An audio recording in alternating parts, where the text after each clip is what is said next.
I'm going to tell you something that goes against every single piece of advice you've ever heard. Stop talking about your dreams. Stop announcing your plans. Keep your biggest ambitions locked away, safe from the world. Because the moment you speak them, you might just be giving them a death sentence. We're taught to be practical, to be realistic. Wait for the right time, they say. Have a solid backup plan. Make sure you have plan B, C, and D lined up before you even dare to attempt plan A. But let me ask you something. Is that advice coming from a place of wisdom or a place of fear? Fear has a brilliant marketing team. It rebrands itself as prudence, common sense, being responsible. It whispers in your ear that playing it safe is the smart move, that your wild ideas are just that wild. It convinces you that the comfortable cage you're in is actually a fortress of security. But it's still a cage. And that voice of caution? It's often just the echo of someone else's regrets. Here's the truth they don't tell you in motivational posters. Failure isn't just a possibility on the path to success. It is the path. It's not a detour. It's the very pavement you walk on. It's the tuition you pay for the education of your soul. We look at successful people and see the highlight reel, the final victory lap. We don't see the years of silent struggle, the quiet humiliations, the doors slammed in their faces. We see the butterfly, but we forget the messy, brutal, and necessary violence of the chrysalis. Growth is not a clean, linear process. It is a series of breakdowns followed by breakthroughs. Every no you receive, every project that collapses, every time you fall flat on your face, that isn't the end. That is the work. That is you, earning your stripes. Think about the unsung heroes, not just the famous names. Think of the scientist who spends 30 years in a lab with thousands of failed experiments before one single discovery changes everything. We celebrate the discovery, but we ignore the 30 years of what the world would call failure. People remember the home run. They forget the hundreds of strikeouts that came before it. Why? Because the win erases the struggle in the public eye, but the struggle is what creates the win in private. Your failures are your training ground. They are the invisible architecture holding up your eventual masterpiece. They are proof that you are trying, that you are in the arena, that you are alive. I remember a moment so clearly, it feels like I could reach out and touch the cold air. It was 3 a.m. I was sitting on the floor of a tiny apartment I could barely afford, staring at a stack of bills I couldn't pay. I had just poured every last drop of my energy, my hope, and my savings into a project that had completely and utterly imploded. It didn't just fail.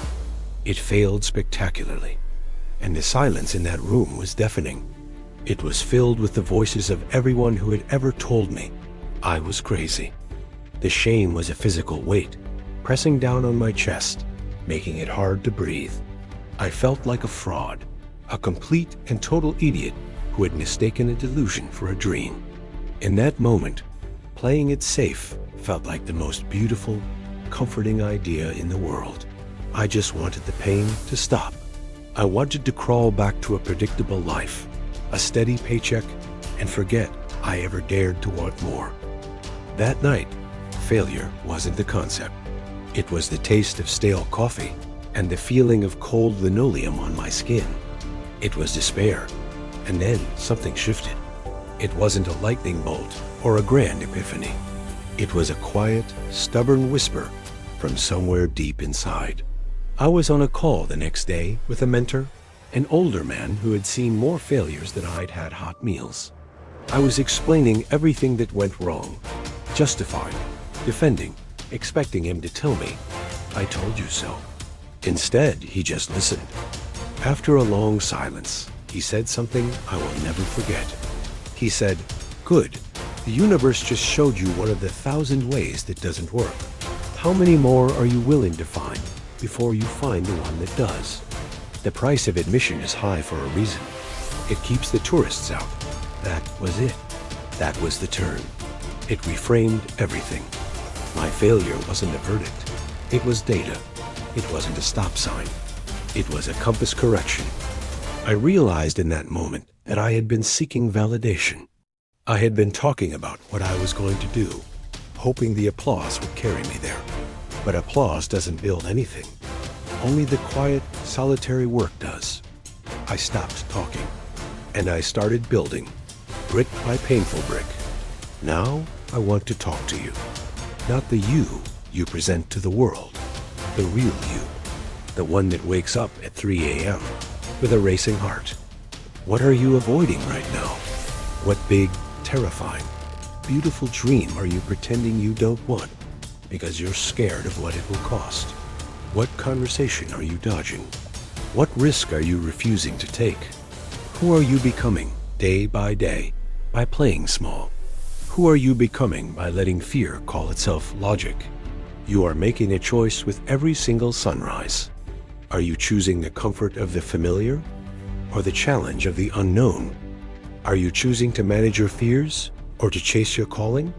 Be honest with yourself. No one else is listening. Imagine your potential is a vast underground river. It's powerful, it's pure, and it has a natural course it wants to follow. But every time you announce your big plans, every time you seek approval, or tell someone what you're asterisk about asterisk to do, you drill a little hole in the ground above that river. A little bit of that precious energy, that pressure, that life force, escapes as steam. It looks impressive for a moment, all that hot air, but it's just wasted power. You get a little hit of validation.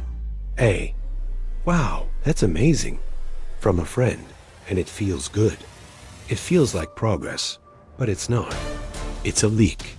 You're bleeding off the very pressure required to break through the surface on your own. True power builds in silence. It gathers force in the dark. Protect your river. Let the pressure build until it's so immense, so undeniable, that it erupts into the world not as a plan, but as a reality. Don't talk about the river. Become the flood. So I'm telling you, with all the urgency in my soul, to give. But not what you think. Give your silence to your dream. Give your courage to the first step. Give your full, undivided effort to the work, not the announcement. Give your talent to the process, not the pitch. And do it now. Not when you feel ready, because you will never feel ready. Not when the stars align, because they won't. Not when you have a better plan, because your first plan will fail anyway. Now, the person you want to become is waiting on the other side of the action you'll be afraid to take today. The world doesn't need another announcement. It needs your work. It needs what you, and only you, can bring into existence after the struggle, after the silence. Your life is not a dress rehearsal. The curtain is up. The audience is waiting. So my philosophy is this: die with memories, not with dreams. Die with scars, not with regrets. Live a story worth telling, even if you're the only one who ever reads it. Thank you for listening.